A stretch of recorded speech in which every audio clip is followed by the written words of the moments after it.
Okay, we'll go into our regular meeting now. Be it resolved that the agenda for the March 23rd, 2016 council meeting of the Township of Whitewater Region be adapted. All those in favor? Carried. Oh, sorry, Councillor McLaughlin. No, just a point though. We haven't.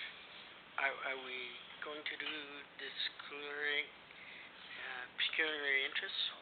Oh, I'm sorry. Okay, and I wondered, are you going to do the prayer or? No, we'll go right into pecuniary interest. Okay. Declaration of pecuniary interest. Are there any? Seeing none. Adoption of agenda. Do you have to do it again then? Okay. So we're moving right along to bylaw. For those of you who don't know, there's usually another man does this job.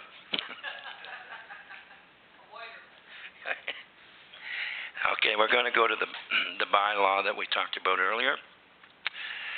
And with this resolution, be it resolved that the Council of the Township of Whitewater Region approves that following zoning bylaws be introduced, read, dealt with, numbered, signed by the mayor and clerk, and sealed and recorded in the bylaw book. 16-03-852, Part Lot 15, Concession 3, Ross, 1089, Olmsted Jeffrey Lake Road. All those in favor? It is carried.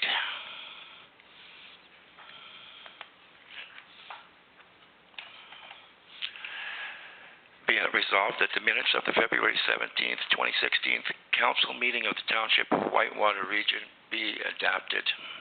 All those in favor? Councillor Rieger.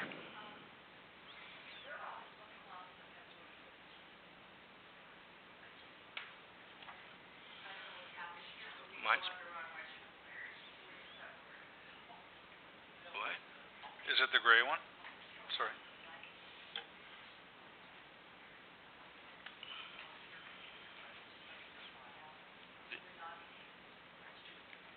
This is the... I don't know. Christine? Switch gears.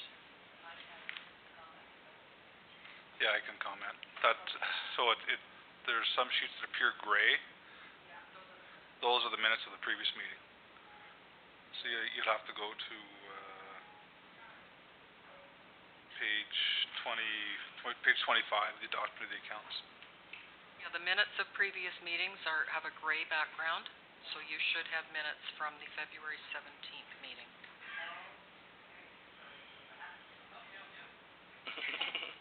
So we're good? So back to this again. Yeah.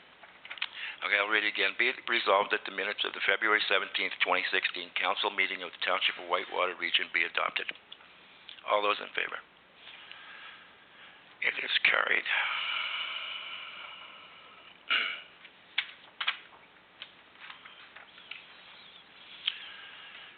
Okay, be it resolved that the Council of Township of Whitewater Region approved the attached schedule of general purpose accounts in the amount of $360,414.26 and waterfront accounts in the amount of $3,591.42 for the period of February 1st, 2016 to February 29th, 2016, and that the above accounts be paid. All those in favor? Carried.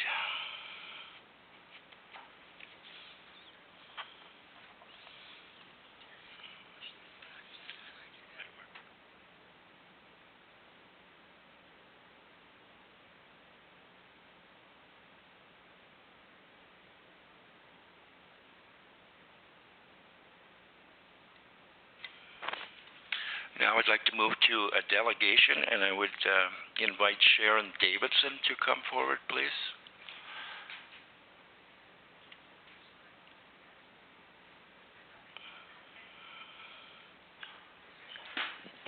Okay. Yes. My name is Sharon Davidson, and I've lived in Cobden over 40 years. I raised my 3 children here, and this is the first time I felt the need to go to a council meeting. I was upset when I read in the letter the Whitewater newsletter from Donald Deere that you thought the need to spend $60,000 to fix the tourist booth.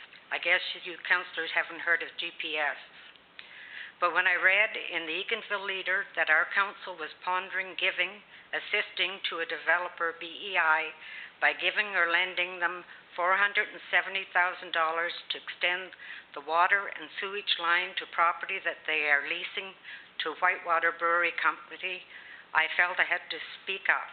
Does this mean you will be lending money to other developers? Cobden used to be called a senior town, and in the 40 years I've lived here, we don't have sidewalks. We don't have mail delivery, no garbage pickup without paying. Our water bill is higher than both Renfrew and Armpire. I received a 57-cent increase on my old age pension. It's getting that the cost of living in Cobden, people are talking about moving elsewhere. Our water and sewage system requires upgrade amount to $3 million. The federal government is providing a grant of $1 million, which the provincial government will match. Therefore, the citizens of the municipality are going to have to cover the remaining $1 million. Would that $470,000 be put to better use for the citizens who live in the municipality if it were earmarked for these upgrades? You were elected to look after the interests of the taxpayers of Whitewater Region, which are already paying enough taxes plus water and sewage. I've heard that we've already been taxed an additional $100 for our garbage since my letter to the Eganville paper. Is that just a way of getting more taxes because of your lending money to BEI? I believe our Mayor, Hal Johnson, has a conflict of interest because both he and his son work for BEI.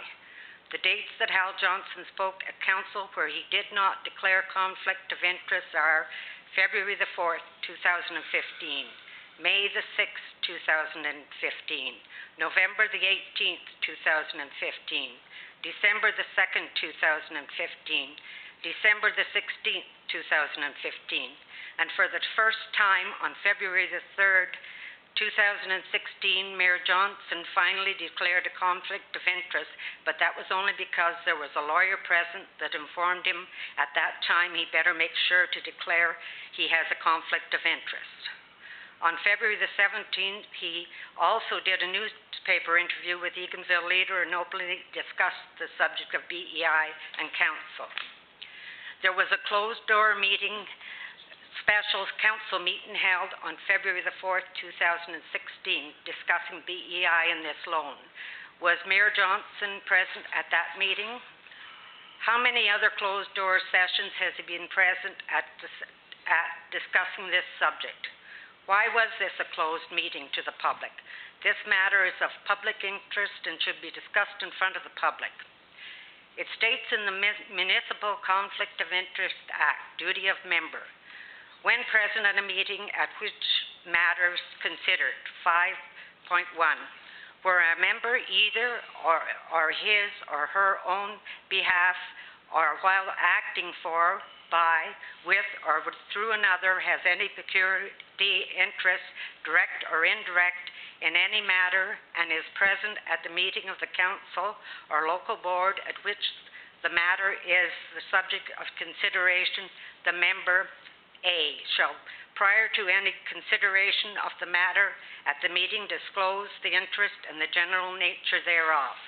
B shall not take part in the discussion of or vote on any question in respect of the matter, and C shall not attempt in any way, whether before, during, or after the meeting, to influence the voting on any such question. That's RSO 1990 CM.50 S51. Where members to leave closed meetings. 2. Where the meeting refers to in subsection 1 is not open to the public. In addition to complying with the requirements of that subsection, the member shall forthwith leave the meeting or the part of the meeting during which the matter is under consideration. That's RSO 1990 CM50 S52. Question, how come no other members of council speak up when they see Mayor Johnson violating the Municipal Act and the Conflict of Interest Act? You should all remember that your job is not a permanent position. It's only for a 4-year term. When the next election comes up, you will have to answer to why our taxes and water goes up, but you were able to give money to a large developer. The end. Thank you. Comments from council?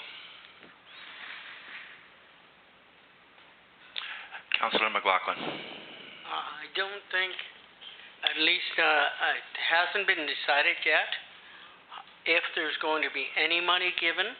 There will not be money given because you cannot give money. There can be money loaned, is the way it would happen. And the amount has not been decided. And Christine, I'll ask you, because you're more adverse to conflict of interest than I am, if you could maybe elaborate on what the lady has said. Actually, the clerk is not allowed to comment on pecuniary interest. It is up to the individual member of council to make their own determination of whether or not they are in conflict. What I will tell you is that the 2 meetings where this grant as loan was discussed, the mayor declared conflict both times and filled out the appropriate paperwork and left it with the clerk. And why can BEI not borrow money from a bank like other people? We can't debate it here. I'd like to make one comment too. I think you should check the numbers on the sewage. It's not a million. The numbers are a lot bigger than that, just so you know. And I would also like to point out, as far as other council members pointing out a conflict of interest, we are not allowed to do so. That's a personal decision that's made by the person. He has to declare it. We don't have a say in that. And thank you. Any other comments, Councillor Olmsted? Yeah, just in general, as Councillor McLaughlin said, by law, you're not allowed to give any money to any corporations to help any business. That's completely against the law. We've got quite an education, I think, since we've started this process. But it's quite a fine balancing act sitting here, and the next delegation after you, I believe, it's a Westmeath Save Our School campaign. So we're in the midst of going to lose a vital resource to our community. And the reason we're losing that, or we're potentially losing that resource, is there's not enough participation. I think it's gone from 75 or so students down to 50-some students. So we're sitting here trying to think of creative ways to keep our communities viable. So we have, you look at the 3 districts that are going to be greatly impacted. You've got Cobden, Beachburg, Westmeath. They all have schools. They all have arenas. They all have fire halls. They've all got all these great communities with all sorts of resources. But we're at an age now where 30 years ago you didn't have an internet. 30 years ago you didn't have 4 lanes running just other side of Renfrew down to Ottawa. So people can leave the community quite easily, and you really almost don't need these resources. So what we're trying to do is look at ways that we can keep our communities intact and viable. And we're getting reports all the time about Opeongo's at 50% capacity, and looking at ways how are you going to keep it open. There's one way you're going to keep it open is by making sure there's enough families around here to use the school, and no different than Westmeath. So just try to understand that nobody's trying to give any money to anybody. We're trying to make our communities viable. Can I say something? Like Whitewater Brewery has nothing. It's BEI that's wanting the money. I think it's great that Whitewater Brewery is opening a business, but that has nothing to do with Okay, excuse me. We can't debate it. We're glad to hear what you have to say on it, and that's great, and we'll take it under consideration. We're going to move on now. So I thank you for your delegation. Next delegation is Mr. Neil Nicholson, Westmeath SOS, Save Our School. Neil, thank you.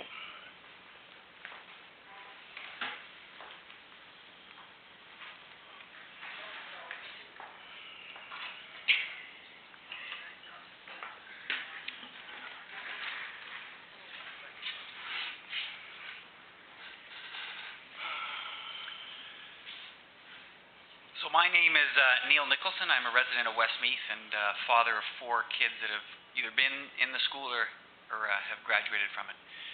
In the audience today, we have a number of other parents and members of our community that we just want to point out. Melissa Dick here to my left, Laura Anderson, Jessica McMullen, and Joey Trim. We're all here representing members of our community, and our aim today is to give you some information and ask for your support. And I promise it's not the same thing that we said last night. So, Connie, you got to pay attention this time. Okay. Okay, so very first, thank you very much for your time tonight. I know you're a busy schedule, and I appreciate being fit in. I also want to thank the Mayor, Hal Johnson, and Councillor Dave Mackay for investing so much time in our preliminary meetings and encouraging us to take the steps that we've taken so far. It's great to have township representatives participating with the communities. So the situation, the Renfrew County District School Board has proposed that the Westmeath Public School be closed at the end of the current school year and transfer all of those students to Beechburg Public School. This has been partly motivated by the provincial government's efforts to save money and reduce the debt. Within the district, the students have gone from 17,000 in the Renfrew County Public School down to just under 10 right now. 9.5.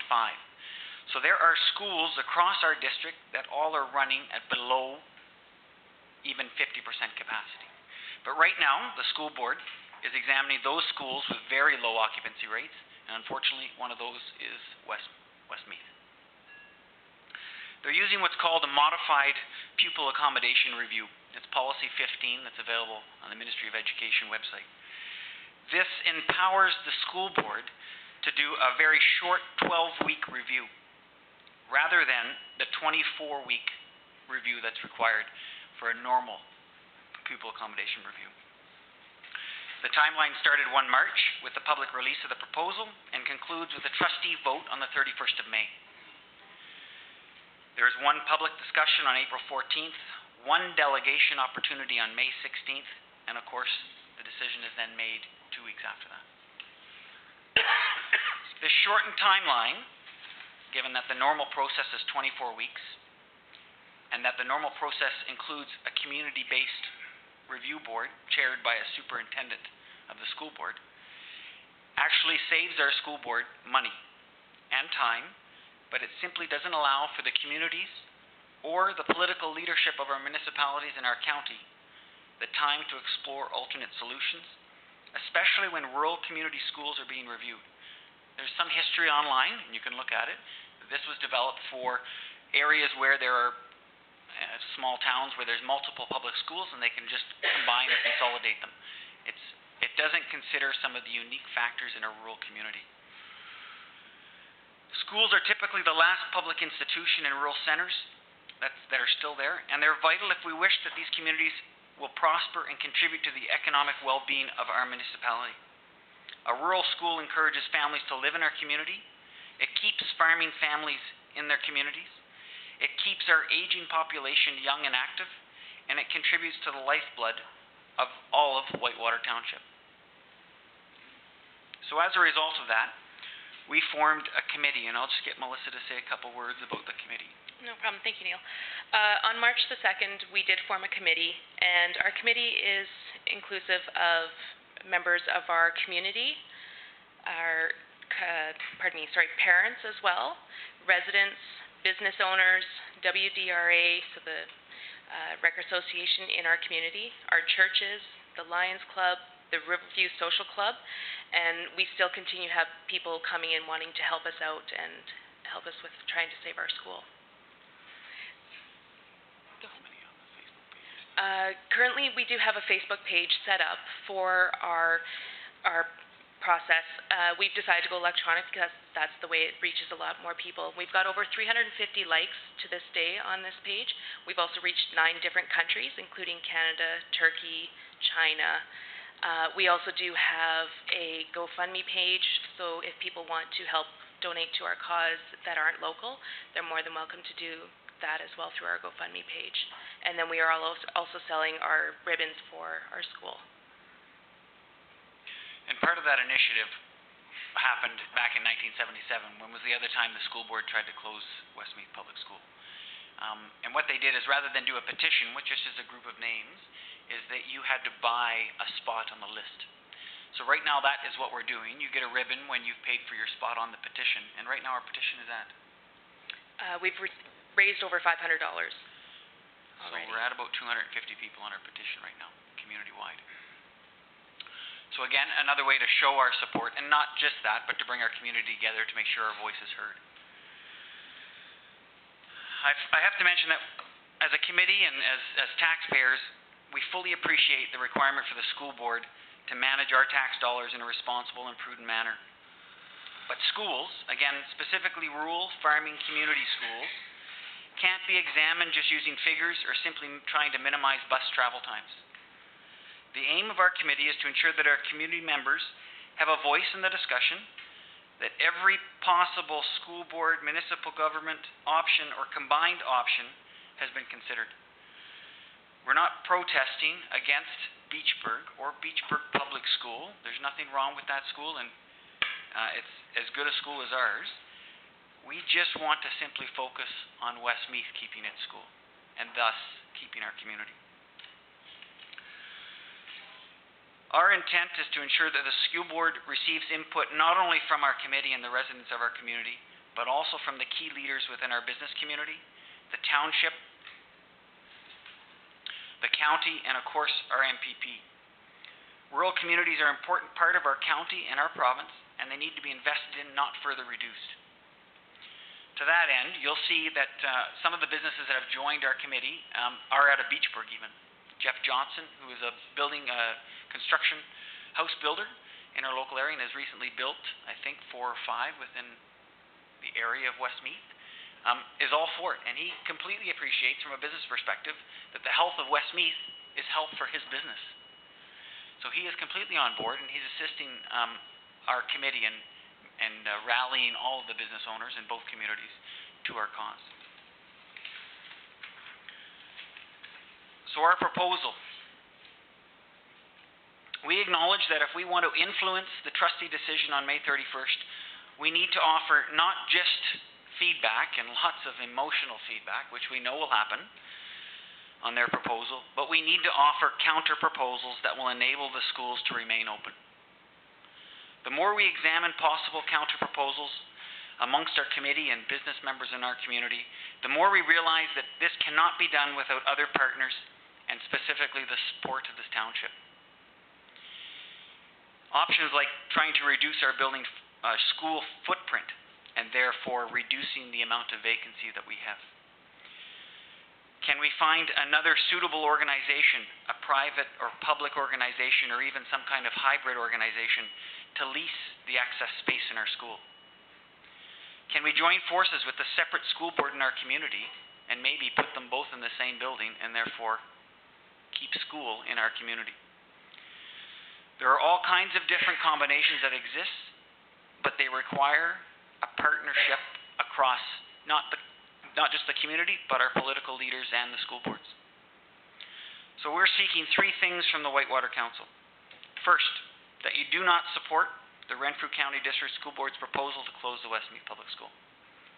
Secondly, that you support our committee with the councillor, Dave has unfortunately been the sacrificial lamb, who can help us to identify additional counter proposals and to help us develop them into solutions that not only support our school, but also support the continued economic viability of the township.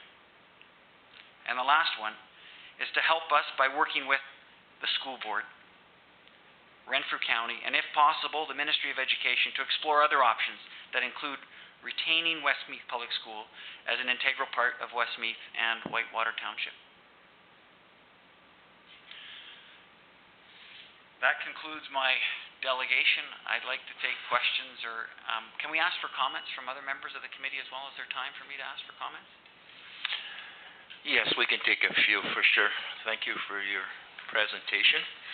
And I think it goes for all of us here that none of us like to see this school closing. We know what it means to the community, and as Councillor Olmsted said earlier, that's a lot of the reasons we're trying to find other ways to grow the community, so this kind of thing doesn't come up and poof, here it is, you know. So I will ask council first if they have any comments or questions. Councillor Rieger. Yeah, I just want to, first of all, commend all of you for your efforts. I know that we are definitely behind you all the way. However, Neil, you're aware that at a municipal level, we have no say at the table. We have no vote. We have no, this decision will come down from them and only them. But certainly, we will be behind you all the way and do whatever it is possible that we can help you with. Thank you. Anybody else? Councillor McLaughlin. Yes, I sat on around here the last time when they closed Ross Mindview School as well, and there were public meetings, and we certainly, I was there, I spoke on it, and I'm willing to speak again. I've also signed your petition. Unfortunately, I forgot to bring my ribbon.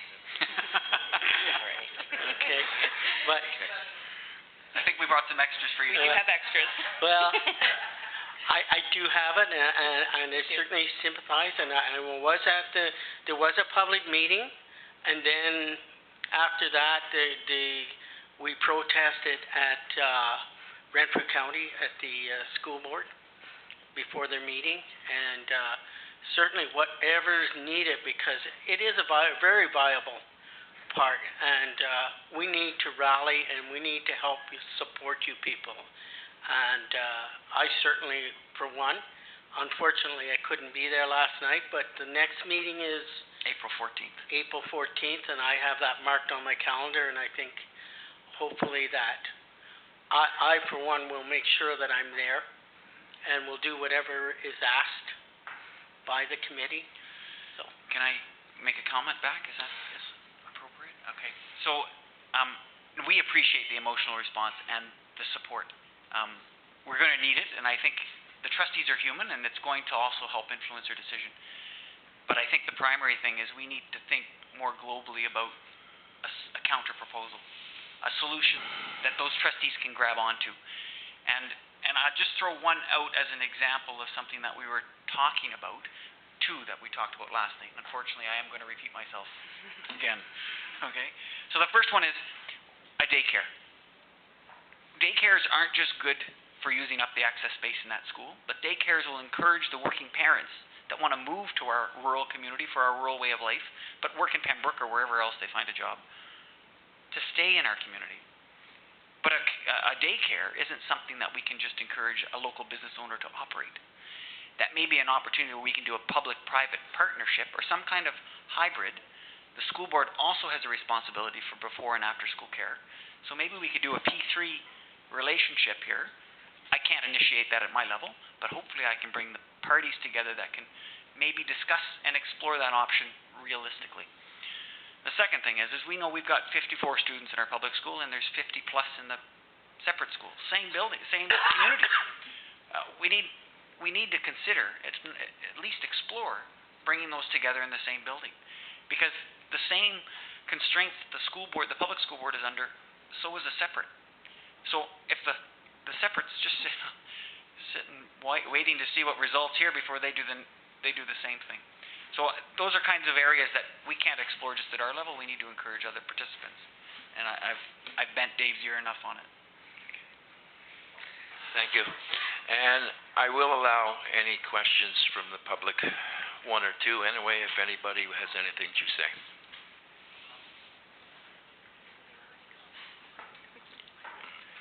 Seeing none, Councillor Olmsted, please.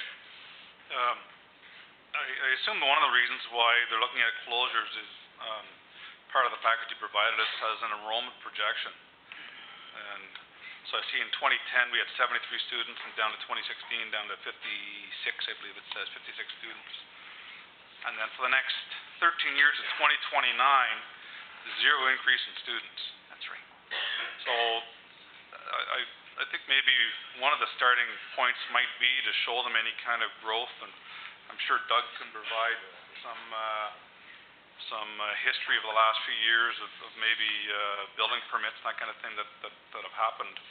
But I think we need to show them maybe that I know that whole La Passe area and I can't remember all the roads out there, but the trail, I think there's been lots of activity throughout there. I don't know whether the families are moving in there, whether they're retired people, but I think if we can show them that there's lots of activity going on in that region, that it may help further the cause. No, that's perfect. Thank you, Chris, and we will look into that. Thank you. Any further comments?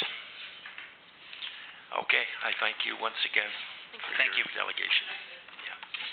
We are going to take a 5-minute break here for preparation for the next stage. Thank you.